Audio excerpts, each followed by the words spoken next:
Hey Quorndale family, it's your weekly update. Just got done preaching on Jesus washing his disciples' feet.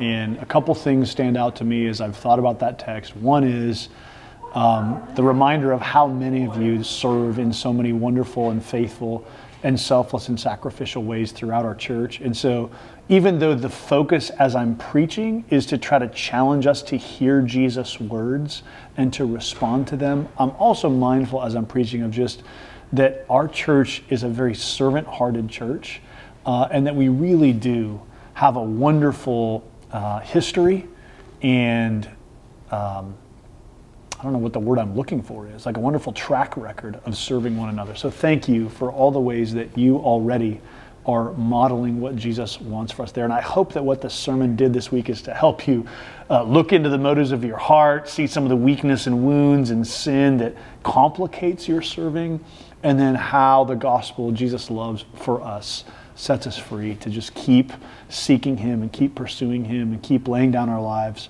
for the sake of his kingdom. I want to remind you of a couple of places where we've invited some of that recently. One is continued need for volunteers in Quorndale Kids, and so continue. If you are not serving in that ministry, please reach out and let us know, because that's a simple place where we just need lots and lots of folks serving week to week. And then I also mentioned for our intro gospel community, still looking for a few volunteers to help with childcare, serving kids so that we can practice hospitality toward their parents. I'm going to be there tonight, this very night, at the Intro GC that meets in this building, just sharing some of the vision of the church, and I want to continue to hold that before you.